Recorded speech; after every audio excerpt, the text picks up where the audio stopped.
हर chemical जो मौजूद है ना, उसका ब्लॉकर भी मौजूद है और उसका एनहांसर भी मौजूद है, उसको एनहांस करने वाली चीज़ें भी मौजूद हैं।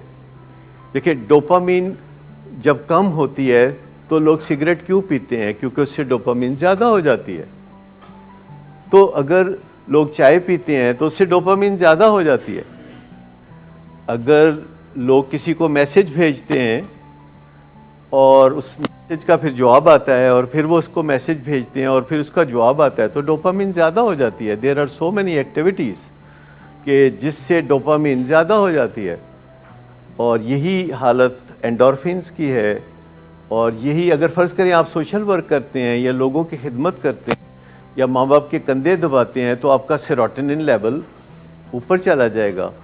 और अगर आप अपनी बीवी को कहते हैं कि मैं तुमसे बहुत प्यार करता हूँ या गर्लफ्रेंड से या किसी से भी, तो ऑक्सीटोसिन लेवल जो है वो थोड़ा ऊपर आ जाएगा। अगर कोई स्टूडेंट बन जाए अपने केमिकल्स को मॉड्यूलेट करने का, अगर कोई तालिब इल्म बन जाता है और ये जानता है कि कौन से केमिकल को कैसे बढ़ाना है या कम करना है, तो एंडोर्फिन्स को बेपनाह बढ़ाया जा सकता है कि अगर उसको चोट भी लगे तो उसको ज़्यादा से ज़्यादा 60 सेकेंड्स दर्द होगी, जिसके एंडोर्फिन लेवल्स ऊपर हैं। अगर उसको कोई सड़क पे हादसा पेश आ जाए या उसको चोट लगे तो ज़्यादा से ज़्यादा 60 सेकेंड्स दर्द होगी, ज़्यादा से ज़्यादा।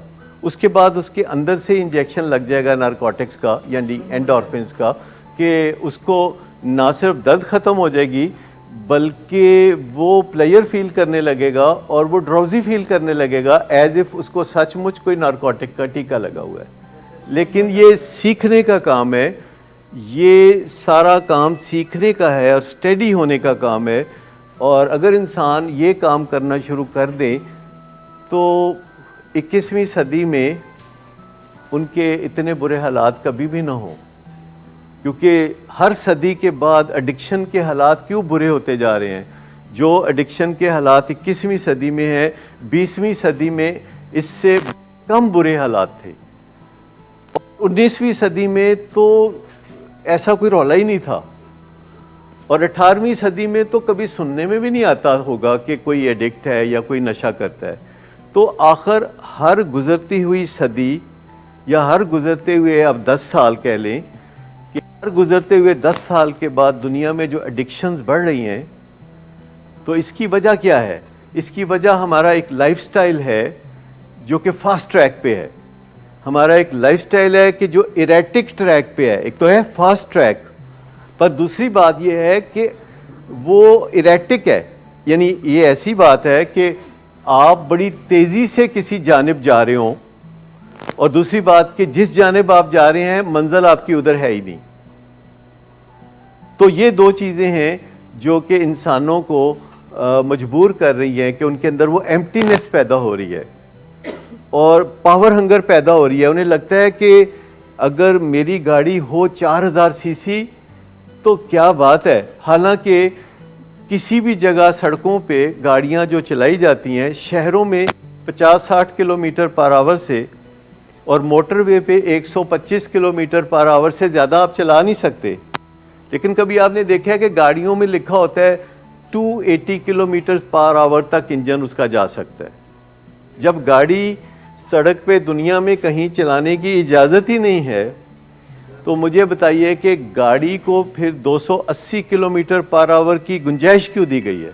क्योंकि इंसान जब गाड़ी ख़रीदने जाते हैं तो उन्हें फिर ये ख्याल होता है कि वो पावरफुल गाड़ी, क्योंकि जो उनके अंदर पावर नहीं है, जब वो गाड़ी के स्टीयरिंग पे बैठेंगे तो पावर वो जो गाड़ी की होगी ये उनकी हो जाएगी। जैसे जब आप ब्रांडेड कपड़े ख़रीदते हैं तो आप कहते हैं जो पावर मेरी नहीं है ना, वो जब मैं जार्जिया और मानी की शर्ट पहनूंगा ना तो फिर वो पावर भी मेरी हो जाएगी, उस ब्रांड की पावर को मैं एम्ब्रेस कर लूँगा।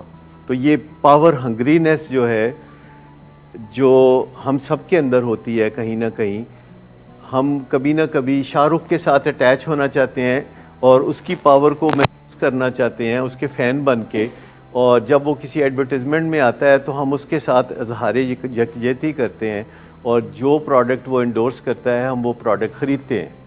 जब हम वसीम अकरम के फ़ैन होते हैं तो फिर हम एरियल पाउडर यूज़ करते हैं, क्योंकि हम उसके साथ अटैच होके पावरफुल महसूस करना चाहते हैं। लेकिन पावर जो है ये एक एडिक्शन है।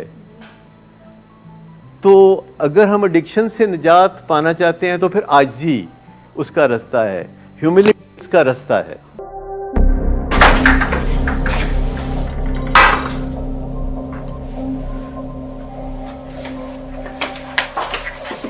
आज फिर पी कर आए हो?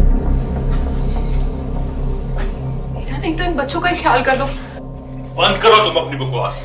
लेकिन तुम अपनी घटियार को तो से बाज मत आना। तुम हो ही घटिया इंसान। तुम होती कौन हो मुझे रोकने वाली? तुम्हारे बाप के बाल की पीता हूं क्या? शराब नोशी की वजह किरदार की खराबी नहीं, मूड की खराबी है। शराब नोशी कभी भी नशे की बीमारी में बदल सकती है। नशे की बीमारी हर स्टेज पर काबिले इलाज है।